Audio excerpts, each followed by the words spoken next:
Good morning everyone. तो आज हम अपना स्टार्ट करेंगे 6 चैप्टर में द हिल्स से, है ना। इससे पहले हम लोग जो है उड़ीसा तक रीड कर चुके हैं, तो आज हिल से स्टार्ट करते हैं। A unique form of architecture developed in the hills of the Kumaon, Garhwal, Himachal and Kashmir. तो जो ये जो डिस्ट्रिक्ट थे, हिमाऊ, गढ़वाल, कुमाऊं और हिमाचल और कश्मीर, जो स्टेट्स थे, इन सब में क्या था, इन सारी जगहों पर एक यूनिक, एक अलग टाइप का आर्किटेक्चर जो है वो देखने को मिला।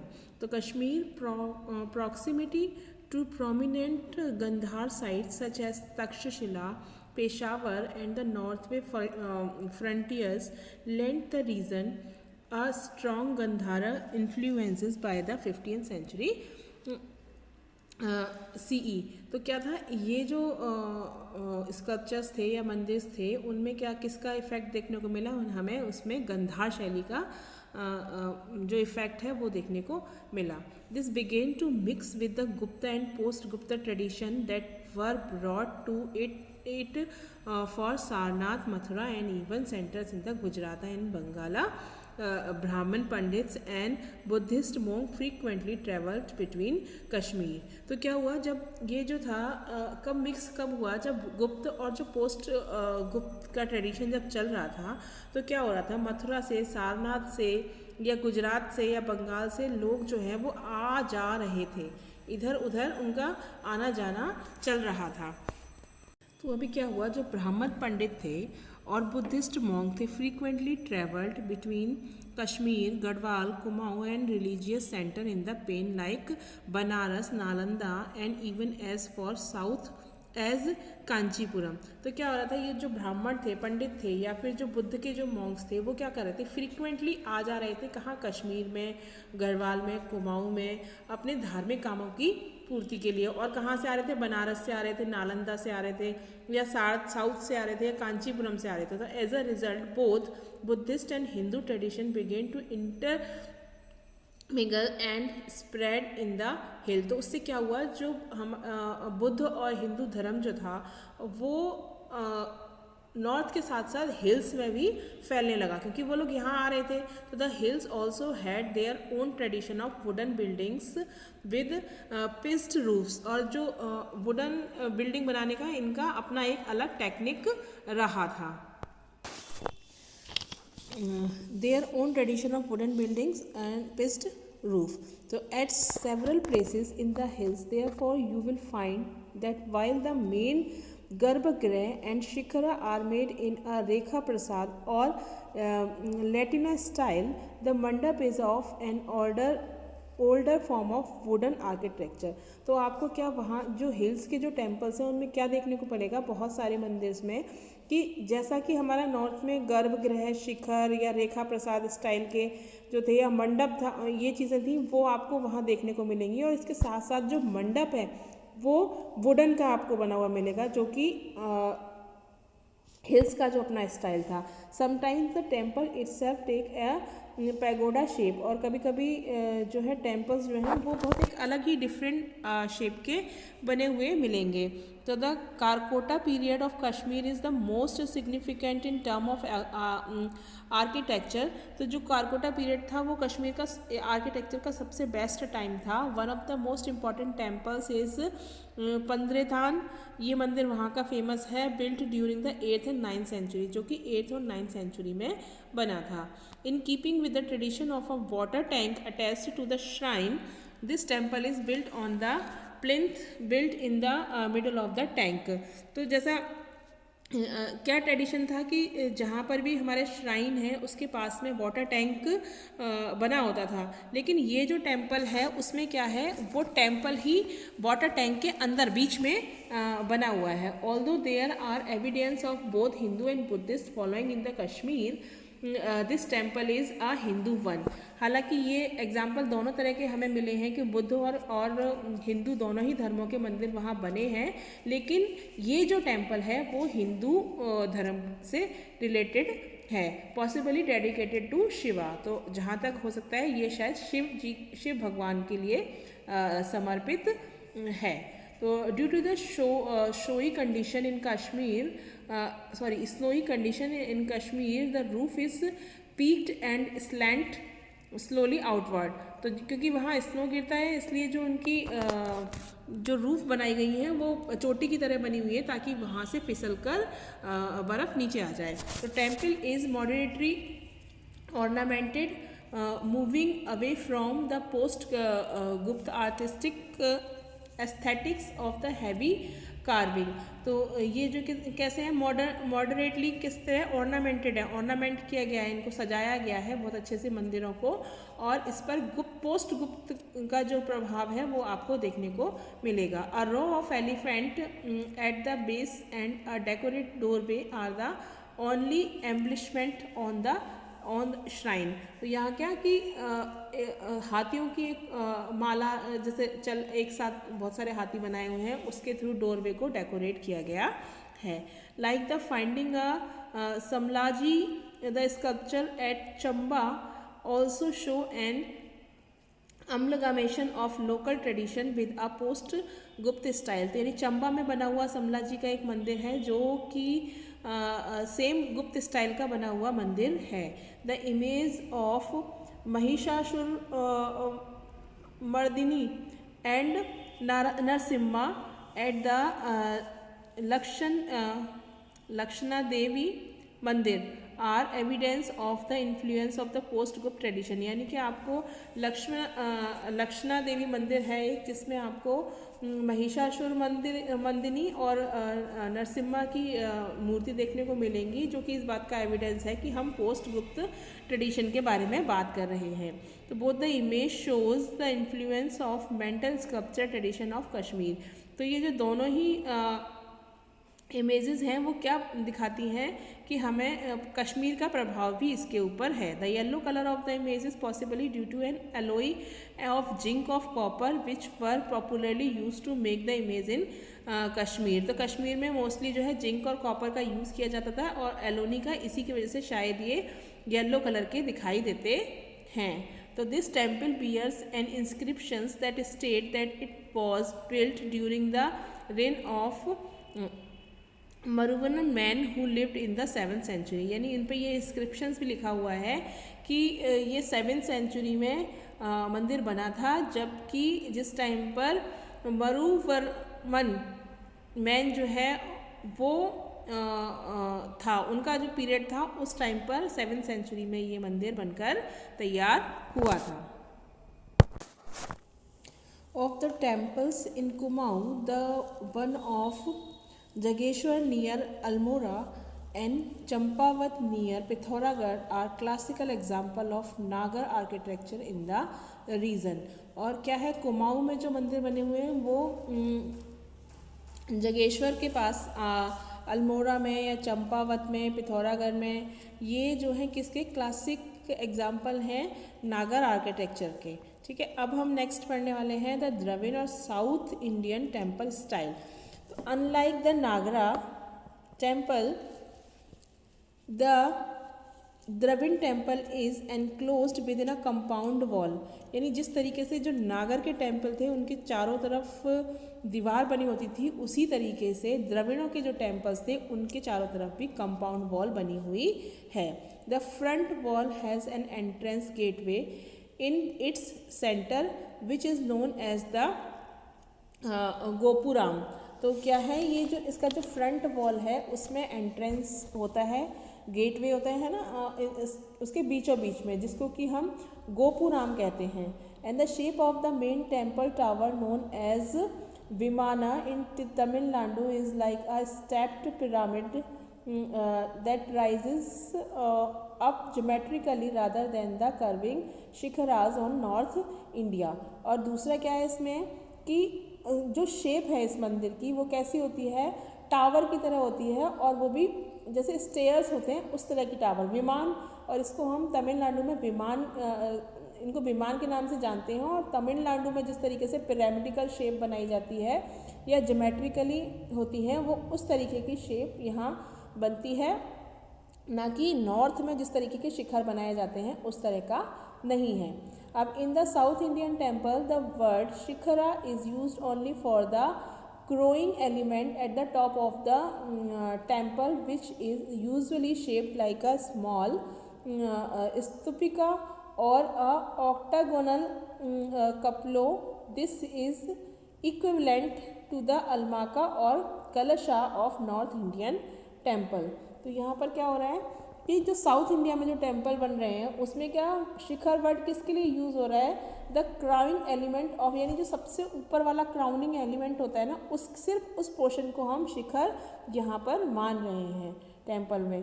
और वो उसकी शेप कैसी, स्तूपिका की तरीके से उसकी शेप बनाई गई है. और इसके अलावा ये जो है वो नॉर्थ इंडिया के टेम्पल के अमलाका और जो कलश होते थे उसके जैसे है. Now whereas at the entrance to the North Indian temples Garbhagriha, it would be usual to find images such as Mithunas and the river goddesses. तो क्या हो रहा है, जैसे कि नॉर्थ इंडिया में एंट्रेंस पर गर्भगृह हुआ करता था, है ना. It would be usual to find images such as mithunas and the river goddess. तो यहाँ पर मिथुनास की और रिवर गॉडेस की images Ganga Yamuna in the जो साउथ में थी, है ना. You will generally find sculpture of fires या देवरपाला और द डोर कीपर्स, ये सारी चीज़ें हुआ करती थी. पर it is common to find the large water reservoir और अ टेम्पल टैंक. तो टेम्पल टैंक और ये सब आपको वहाँ पर देखने को मिलते थे. Enclose with in the complex के अंदर ही टैंक, वाटर टैंक वगैरह बना होता था. तो subsidiary shrines are either incorporated with in the main temple tower और located as the distinct separated small shrine besides the main temple. And the North Indian ideas of multiple shikharas rising together as a cluster was not popular in South India. तो अब ये जो शिखर्स वगैरह थे ये सब south India में popular नहीं थे. At some of the most scared temple in the South India, the main temple in which the Garbhagriha is situated has in fact one of the smallest tower.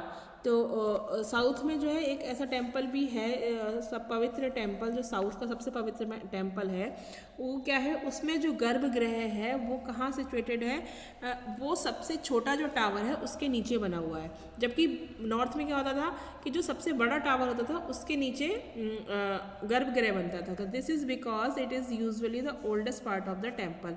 और ये यहाँ पर ये इसलिए है क्योंकि ये छोटा पार्ट टेम्पल का जो सबसे पुराना पार्ट होता है वो है ये. तो with the passage of time the population and the size of town associated with the temple would have increase and it would have become necessary to make a new boundary wall around the temple.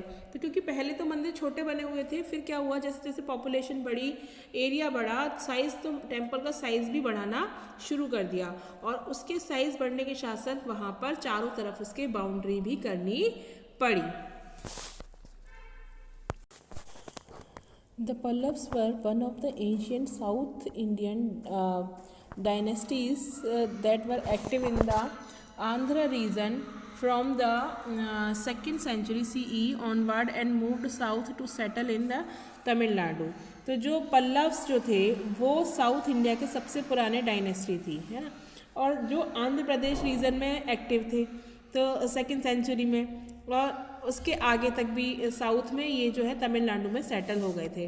तो their history is better documented from the 6th to the 8th century, यानी 6th से जो 8th century वाले लोग हैं उससे better condition में इनकी हिस्ट्री है. तो when they left many inscriptions in stone and several monuments, यानी कि जब उन्होंने बहुत सारे इंस्क्रिप्शन, लिखे हुए इंस्क्रिप्शन और बहुत सारे मॉन्यूमेंट्स छोड़े हैं, their powerful kings spread their empire to various part of the subcontinent. तो इनके जो पावरफुल राजा किंग्स थे उन्होंने अपने एम्पायर को बहुत बड़े एरिया में मतलब फैलाया था. At time reaching the border of Orissa के बॉर्डर में, and their links with Southeast Asia were also strong. तो उनके साउथ ईस्ट एशिया से भी उनके जो रिलेशन थे वो बहुत अच्छे थे और उड़ीसा बॉर्डर पर तक भी ये आ गए थे. तो although they were mostly Shaivite several Vaishnava shrines also survive from their region. हालांकि ये जो है वो शिव के भक्त थे, लेकिन इसके अलावा विष्णु के कुछ श्राइन्स भी हमें इस रीजन से देखने के लिए मिले हैं। And there is no doubt that there were influenced by the long Buddhist history of the Deccan. और इसमें कोई डाउट नहीं है कि वो डेक्कन की जो लंबी चौड़ी बुद्ध की हिस्ट्री थी उससे बहुत ज़्यादा इन्फ्लुएंस्ड थे। Their early building it is generally assumed were rock cut while the later ones were structure. यानी इनकी जो शुरुआती जो बिल्डिंग्स थी वो किस तरीके की थी, वो रॉक कट वाली थी, जैसे पत्थर काट के पहाड़ काट कर बनाई गई हों। एंड वन वर स्ट्रक्चरल, और बाद में जो है वो स्ट्रक्चरल बनने लगी। तो however there is a reason to believe that structural buildings were well known even when rock cut one were being एग्जामिनेटेड।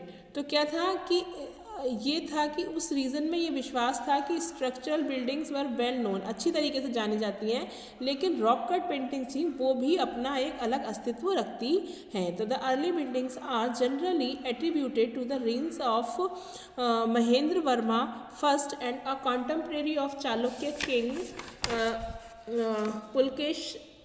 Pulakeshin second of Karnataka. तो ये क्या था, किस रीजन में था, जनरली एट्रीब्यूटेड किस टाइम पर हुआ था ये, एक तो महेंद्र वर्मा फर्स्ट और उन्हीं के समकालीन चालुक्य किंग थे पुलकेशिन सेकेंड कर्नाटका में, और Narasimhavarman first also known as Mamalla who accepted the Pallava throne around 640 CE exceeded, यानी इन्होंने क्या पल्लव उसको साम्राज्य को 640 तक चलाया था। Is celebrated for the expansions of the temple avenging the defeat his father and suffered at the hands of Pulkeshin II, and in inverting most of the buildings work at the Mahabalipuram, which is known after him as a Mamallapuram, है ना। तो ये क्या था, इस time का जो period था उसमें इन्होंने क्या किया था, अपने खुद के फादर को ही इन्होंने डिफीट किया था, और उसके बाद इन्होंने पुलकेशिन ने सेकंड ने क्या किया था, महाबलीपुरम में बहुत सारी बिल्डिंग्स बनवाई थी इस तरह की, है ना। और बाद में इसको हम जो है महामल्लपुरम के नाम से भी जानने लगे थे, है ना। तो the shore temple of Mahabalipuram was built in later probably in the region of Narayan Shivam second also known as the Rajshima, who reasoned from 700 to 720 CE. Now it is oriented to the east facing the ocean, but if you study it closely you will find that it is actually house 3 shrines. तो इसमें क्या है, ये जो है महाबलीपुरम में शोर पर शी शोर पर जो टेम्पल्स बने हुए हैं प्रोबेबली द रेंज, वो किसके नारायण शिवम जो थे उनके सेकंड के पीरियड में शायद ये बनी हुई होंगी, जिनको कि हम राजसिम्हा भी के नाम से भी जानते थे। उन्होंने कब वो किया था, 700 to 728 CE में उन्होंने रूल किया था। Now it is oriented to the east facing the ocean, और ये जो है ईस्ट फेसिंग था, but if you study it closely you will find that it is actually house three shrine. और यदि आप इसको अच्छे से स्टडी करोगे तो ये आपको ऐसा महसूस होगा जैसे कि ये एक हाउस ट्री देवालय की तरीके से बना हुआ आपको दिखेगा, जिसमें कि दो शिव भगवान आपको दिखाई देंगे, वन फेसिंग ईस्ट, एक ने जो ईस्ट की तरफ फेस कर रखा है और दूसरे ने वेस्ट की तरफ, and a middle one of the Vishnu who is known as Anantashayana, और दूसरे जो है वो विष्णु हैं जिनको कि अनस्थयाना के नाम से भी जाना गया है। Main shrine and not 3 areas of worship, यानी क्या था इसमें, दिस इज़ अनयूजुअल, ये बहुत unusual because temple generally have a single main shrine, एक ही श्राइन होता है, और 3 एरियाज ऑफ वर्शिप, तो यहाँ पर क्या थे, 3 एरिया थे पूजा करने के। This shows that it was probably not originally convinced like this, and different shrines may have been added in at different times. तो इसलिए इसको देखकर ऐसा महसूस होता है कि ये मंदिर जो है वो एक बार में नहीं बना होगा, ये प्रॉबेबली ऐसा हो सकता है कि ये श्राइन जो है बाद में अलग अलग टाइम पर बने होंगे और modified perhaps with the changes of pattern, और जब भी इनके पैटर्न्स चेंज हुए तब ये मॉडिफाई होते गए होंगे। तो in the compound there is a evidence of a water tank, यानी कंपाउंड में एक वाटर टैंक का भी एविडेंस मिलता है। And early example of gopuram and several other images, और इसमें फिर गोपुराम भी है और बहुत सारी अदर दूसरी इमेजेस भी बनी हुई हैं, जैसे कि इसमें sculpture of bull, Nandini, Shiva mount line the temple walls, and these along with the carving on the temple's lower walls have suffered severe dysfunctions due to erosion by salt water, ladder, air over the centuries। तो यानी यहाँ पर क्या है कि यहाँ पर शिव की, नंदिनी की, बुल की मूर्तियाँ भी हैं और एक लाइन टेम्पल वॉल भी है। And these along with the curving, तो ये सब कवर हो रखी हैं on the temples lower wall. नीचे की लोअर वॉल जो है वो क्या हो गया है, उसमें जैसे नमक का पानी होता है, खारी होता है, तो उसकी वजह से वहाँ पर वो नीचे की वॉल जो है वो खराब सी होने लगी है। अब the magnificent Shiva temple of Thanjavur, तो तंजावर का जो एक शिव का टेम्पल है जो आपको अपनी ओर आकर्षित करता है, कॉल्ड द राजरेश्वरा और बृहदेश्वरा मंदिर, तो यानी इसको हम राजेश्वरा मंदिर या बृहदेश्वरा मंदिर के नाम से भी जानते हैं। वॉज कम्प्लीटेड अराउंड 1009, जो कि शायद 1009 में बना होगा, और राजा चोला जो हैं उन्होंने इसको बनवाया था। And is the largest and tallest of all Indian temple, यानी ये भारत के सभी टेम्पल्स में सबसे लंबा और सबसे बड़ा मंदिर है। Temple building was prolific at the time, and over 100 important temples of the Chola period are in a good state of preservation। तो यानी जिस चोला पीरियड के जो टेम्पल्स हैं वो बहुत सारे ऐसे 100 इम्पॉर्टेंट टेम्पल्स हैं जो कि अभी तक भी प्रिजर्व हैं, ख़राब नहीं हुए हैं। And many more are still active shrines, और उनमें बहुत सारे ऐसे भी हैं जिसमें अब तक भी देवालय चल रहे हैं। तो bigger is scale than anything built by their predecessor, तो ऐसे बहुत से भी होंगे जो शायद उनके प्रेडिसेसर्स के थ्रू बनाए गए होंगे। एंड द पल्लव्स, चालुक्यस और Pandyas, this Cholas temple pyramidal multi storied vimana rises a massive 70 meters, approximately 200 feet, topped by the monolithic shikhars, which is an octagonal dome shaped stupika।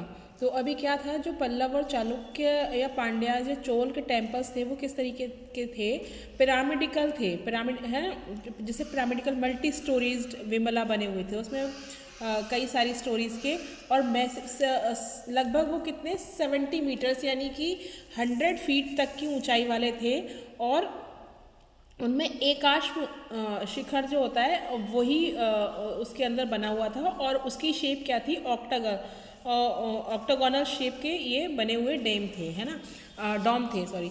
It is in this temple that one notice for the first time 2 large gopuras यानी gateways towers with an elaborate sculptures program which was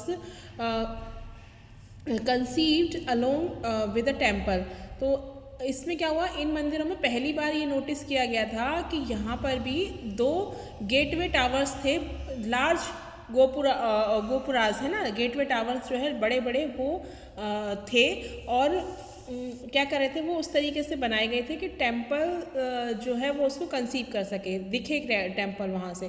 तो huge Nandi figures dot the corners of the shikhara के corner पर जो बड़े बड़े नंदी के figures बने हुए थे। एंड द कलश on the top by itself it is about 3 meters and 8 centimeter in height. और इसके साथ साथ यहाँ पर क्या था, कलश भी बना हुआ था जो कि 3 मीटर और 8 सेंटीमीटर तक की हाइट के थे, है ना। इसके अलावा क्या था, 100 of stucco figures decorated the vimana. तो जो विमान था उसको कितने 100 फिगर्स मराठा काल में एक जोड़ी बनाई जाती थी, उससे डेकोरेट किया गया था। Although it is possible that some of these may have been added on the during the Maratha period and did not always belong to the Chola period. ये जरूरी नहीं है कि हमेशा से चोला पीरियड के ही रहे हो सकता है मराठा पीरियड जब बाद में आया तो उन्होंने भी इसमें कुछ ऐड किया हो। The main deity of the temple in is Shiva.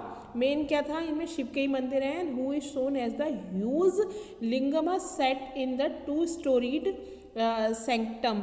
तो ये लगभग दो 2 स्टोरी वाले लंबे लिंग वाले ऊंचे ऊंचे टेम्पल्स जो हैं वो वहाँ बने हुए हैं।